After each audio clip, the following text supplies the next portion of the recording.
Hi guys, welcome once again. I'm Peter Vigil Olympio at House of Vigil Rottweiler Kennels, Ghana, West Africa.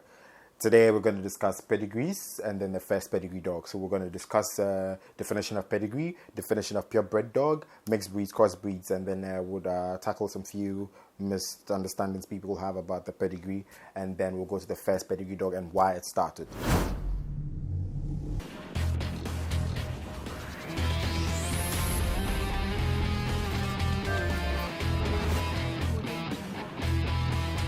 So then, first of all, we'll go with the definition of pedigree according to genealogy. So then, pedigree refers to an account of ancestry. A pedigree is a table or chart recording a line of ancestors, either of persons or of animals, such as horses, cattle, and in our case, dogs. And then in the case of animals, such a table is used as proof of superior qualities. So then what this means is when you take the pedigree sheet or pedigree certificate or whatever you have available that shows that the dog is a pedigree, of course, that has the parents on it. Proof of superior qualities is basically about the bloodlines. So then, yes, once a pedigree dog mates another pedigree dog and is registered in the registry, yeah, fine, it's a pedigree dog. But then that's not proof of quality of the dog, because quality is still a pedigree dog. You understand? So then, with the superior qualities, it has to do with basically shows prepotency, and then desired qualities people actually want in the breed. So then we move on to a purebred dog. So people actually get this mixed up. The purebred thing and then the pedigree thing gets mixed up for them. So let's look at the definition of the purebred dog. So a purebred dog typically refers to a dog of modern dog breed with a documented pedigree and a stat book. So you say your dog is purebred by word of mouth, it's still wrong. Let's take it again. A purebred dog typically refers to a dog of a modern dog breed with a documented pedigree and a stat book, and may be registered with a breed club that may also be part of a national kennel club. A dog that is purebred cannot be interpreted to mean it is high quality, like I explained earlier on. Once it's pedigree, yes, it has documents, but then that doesn't mean it's a quality dog. So a purebred dog or a pedigree dog is no reflection of the quality of the dog's health or temperament or sagacity, but merely a reference of the dog's known parentage according to the breeder. So let me take it again. So a purebred dog typically refers to a dog of a modern dog breed with a documented pedigree in a stat book, which may be registered with a breed club that may also be part of a national kennel club. So a dog that is purebred cannot be interpreted to mean that it's a dog of high quality.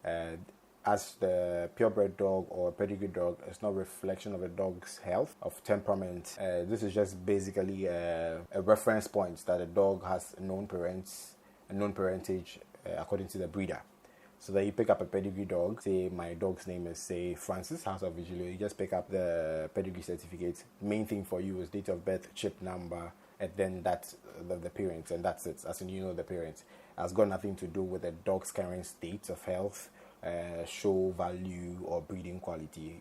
That's it. So while some dog breed clubs can now guarantee parentage through DNA, mostly the Boables, the most part of all breed club, they rely exclusively on the breeder's word and then choice of parentage. So no one can tell you what to do or what not to do. Actually, people lie, but then if you lie, it's up to you and you'll be caught. So then in the early years of the kennel club concept, this was not an issue with breeders lying about the pedigrees of their dogs. Since back then, dog breeding was done only by extremely wealthy people. Now anybody can just buy a dog and then just mate A to B and then call it pedigree, of course, as they have the documents and they're registered, it is.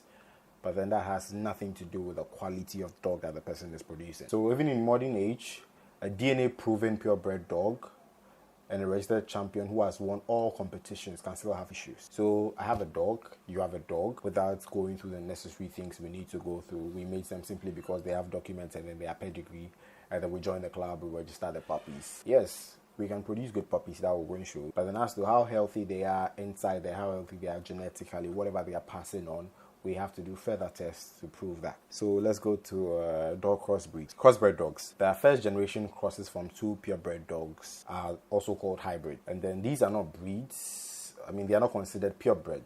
That's what we're talking. They are not considered purebreds. Although crossbreeds from two breeds of purebreds can have identical qualities, similar to what would be expected from breeding two purebreds, with more genetic, but there will be more genetic variation. So let me take it again. Dog crossbreeds are not considered purebreds. They are hybrids. Although crossbreeds from the same two breeds of purebreds can have identical qualities. So let's take a Doberman and a Rottweiler. So two different breeds. We made them the first generation. It's called a hybrid. And then they are from two purebred dogs. Yes, they might have similar qualities or identical qualities because it's the first generation of the two mixes. But then they are no way the same. That's what it is. So mixed breeds usually are from unknown parentage. That's example like I stated. You made the Doberman to a Rottweiler, keep it, mix it to a Shepherd, Boer, Bull, that kind of thing. You end up mixing everything. That's how come it's called mixed breeds. But then crossbreeds, usually you know whatever that is in there. So when dogs of a new breed have visibly similar characteristics, and then they have reliable documents, and then they are from a designated foundation stock, then some breed clubs would accept them as breeds, like the upcoming breeds that are coming now. So let's go through the history of where the first pedigree dog came from. So it's been identified by researchers that a pointer called Major has been identified by historians as the first pedigree dog. So then the team from the University of Manchester found a description of a dog in an 1865 edition of the Victorian Journal called The Field. It is believed that this was the first time that an attempt had been made to define a dog breed standard based on an animal's physical form. So John Henry Walsh, who wrote under pseudonym Stonehenge, paved way for the pedigree dog breeds we know today by creating a system for giving scores for different parts of the body. This will be better understood if we had the Boer appraisal sheet here and then the score sheet, or we had the ZTP for Rottweilers, which we posted for you to have a look at. And then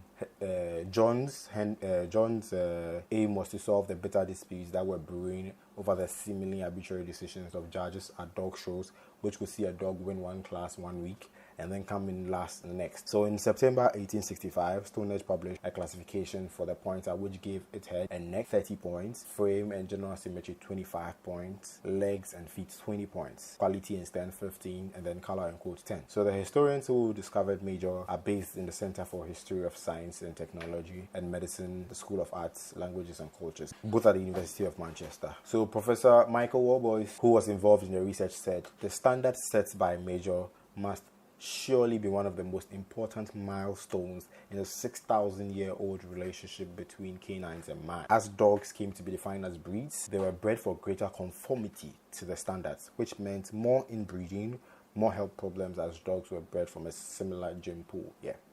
Stonehenge classification set in chain a process where dogs were reimagined, redesigned, and remade.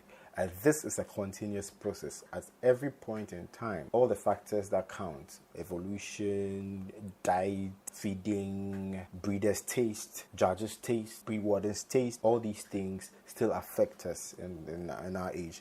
You can see Shepherds have changed, Great Danes have changed, Dobermans have changed. This is a continuous process where we reimagine dogs, redesign and remake them again. It's a continuous process. So Dr. Julie Mary Strange added, Stonehenge was so impressed by Major when he saw drawings of the dog and had it won a prize at the Birmingham show. So then that's Major and the picture there you see. So then let's go on. There is a historical theme in the way many of these breeds were created. For example, though bull baiting had been banned in 1830, the bulldog was bred to form,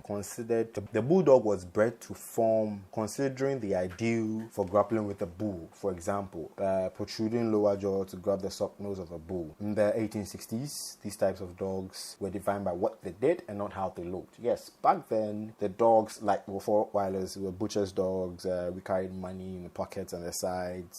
The pulling carts. So back then was for what they did. For now, yes, even though they are still working dogs, we breed them for how they look more than for what they do. Because times are changing.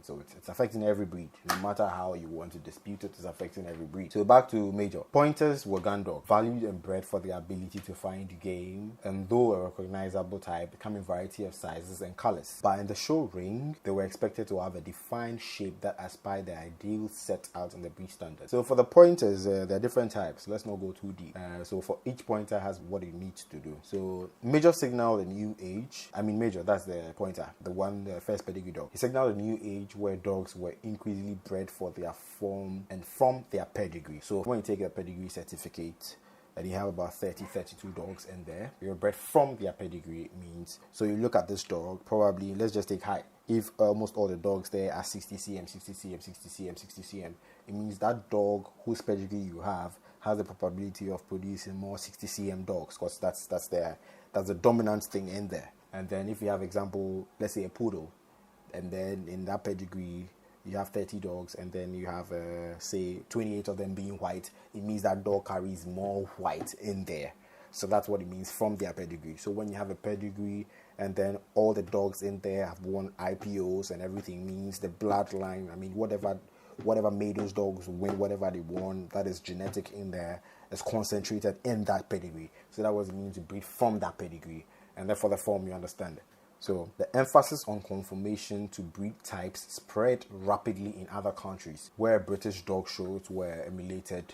British dogs imported as foundation stock for third pointers. So Dr. Neil Pemberton said, though Stonehenge classification isn't used today, its principle of defining a breed and judging by conformation will be the main criterion in the show ring. So that's that about that. Hope you enjoyed it. If you have questions, please do ask, and then keep your comments, keep your questions, keep your suggestions coming through. Together, we are great. Thanks. Thanks for watching this lovely episode. Hope you enjoyed it. Please keep your comments, your suggestions, and your questions coming in. Don't forget to like, subscribe, hit the bell for notifications, and share this. And then keep it locked. Done.